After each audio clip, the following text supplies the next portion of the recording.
Thank you for tuning in to this episode of the Movie Screeners Club podcast. I'm your host, Sophia Falk. The Movie Screeners Club is brought to you by Designing Hollywood Productions in association with Gardena Cinema. If you want to win the chance to have your short film screened in a huge cinema and the opportunity to be interviewed on our podcast, please submit your short film today to moviescreenersclub@gmail.com. Hi, my name is Isaac Algurtia, and I am the writer, director, cinematographer, editor, colorist of Second Chance. The guy of Second Chance. Yeah. So tell me a little bit This is about me. Second Chance. How were you inspired to make it?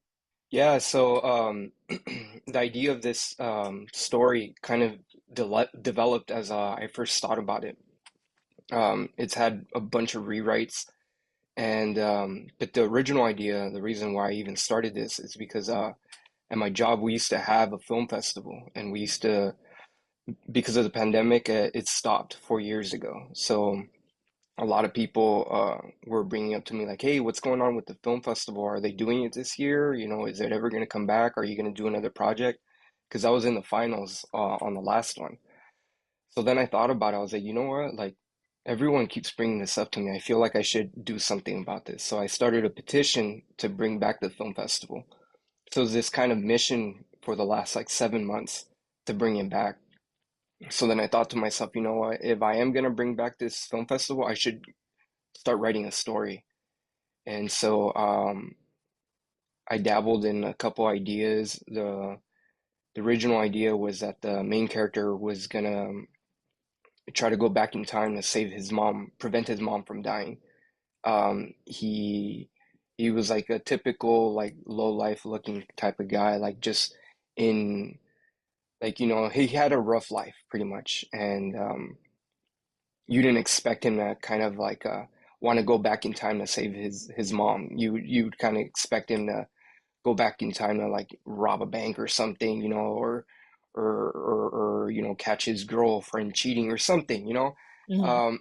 and so like the ending would just have this giant twist, like, wait, what? This guy to save his mom? And so when he came back to current time, he would look completely different. He'd be like handsome and no tattoos on the face Mhm. type of thing, like it really changed his life. So as I was starting to do pre-production, like I was trying to figure out how I could send him back in time, and it ended up looking kind of cheesy. Like it was really Mhm. the first 3 quarters of the film looked really good, and then when that happened, it just took me off of it took me off the story because I couldn't make the effects work. It just looked way too cheesy for me, and I Mhm. was like, you know what? If I'm turned off by this, I can only imagine the audience being turned off by it. Mhm. So I ended up just changing the story over and over and over and over again, and just kind of getting some feedback, and I ended up just landing on this. That's awesome. So I have a heavy question. What kind of a Okay. filmmaker are you? How do you approach a story? How do you approach pre-production? How do you even kind of problem solve when something comes up and you're already in pre-production for a script that's finalized, you loved it, and the Yeah. effects aren't working? How do you approach something like that? Like what's your system? Yeah, I like that question. Yeah, you just have to be flexible, super, super flexible. I learned that a lot in this in this project. You can't stay so locked onto the script. I have the script right here. It's like 16 pages. Mhm. Um, you can't be so locked on to the script, because and what helps too is that because I'm the writer, the director, the editor, I am flexible with that. Like I know like okay, if this didn't work when I was filming, I already know it's not gonna work doing editing. So Mhm. let's figure out how. So as I'm filming, I'm editing, so I'm not wasting time with extra shots or anything. Like I already know like it doesn't look good in the on the screen. I'm not gonna do this. I'm gonna find the right angle. And I think that Hmm. having an editor's mind, especially as a director and even more so as a writer, knowing what needs to be in and how to show the story visually is so, I mean, that's what we do. It's visual Hmm. medium. what's going to look good on screen. And so I think Right. having that brain that you do and kind of picking and choosing what looks good and what looks terrible and what Hmm. to not waste time on saves people a lot of time, saves people a lot of money, and saves you a lot of heartache in the editing room. Right, right, right, right. Yeah, yeah. And these people that are in the film, none of them are actors. Like I've Really? had one guy, yeah, I've had one of the guys work with me on my prior project, and I love his style. So I already knew right off the bat, like, okay, I know I'm gonna pick you for this role. What helps is that I kind of got to know these people ahead of time, so I kind of knew like this is the kind of role you kind of fit in. I don't Mhm. want you to act as a different person.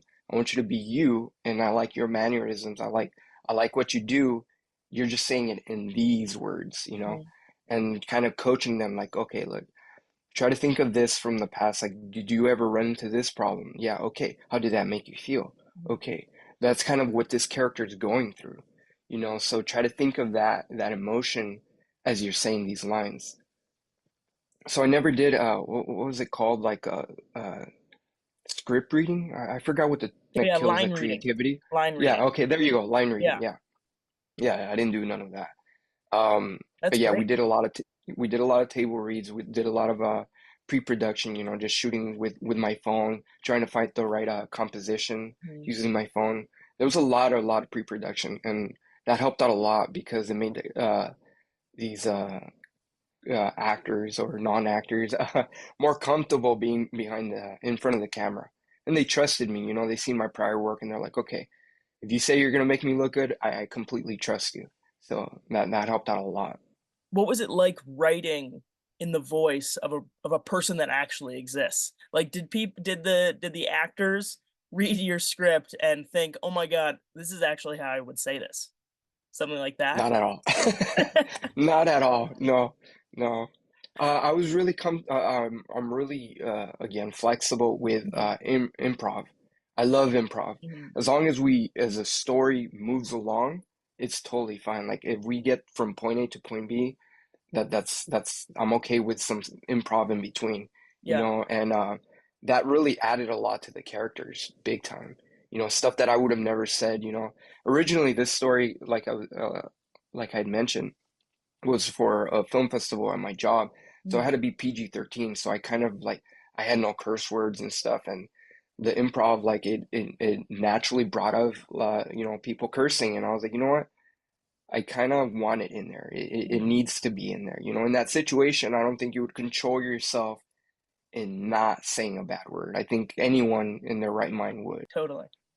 And then my last question, why should people come to Gardena Cinema and see this film? Why is it important?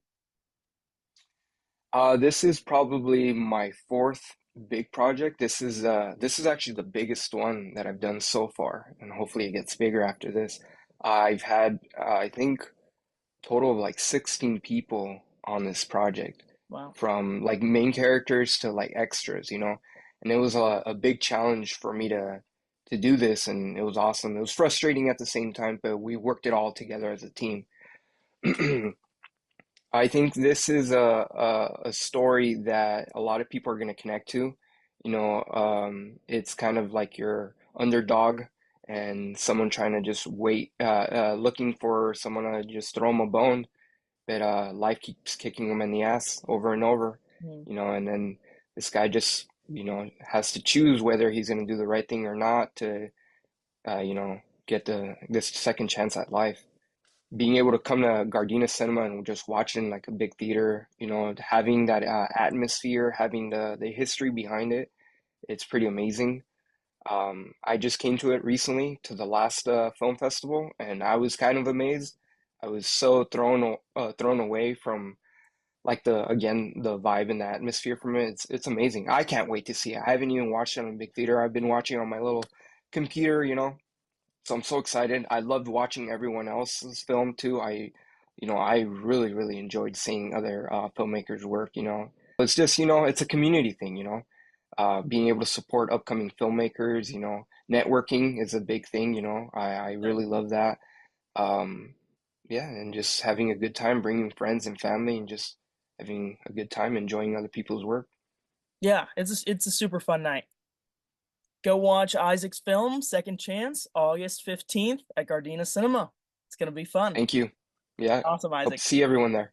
Thank you. Thanks so much. See you then. No problem. Bye. The Movie Screeners Club is produced by Designing Hollywood Productions in association with Gardena Cinema. If you want to win the chance to have your short film screened in a huge cinema and the opportunity to be interviewed on our podcast, please submit your short film today to moviescreenersclub@gmail.com.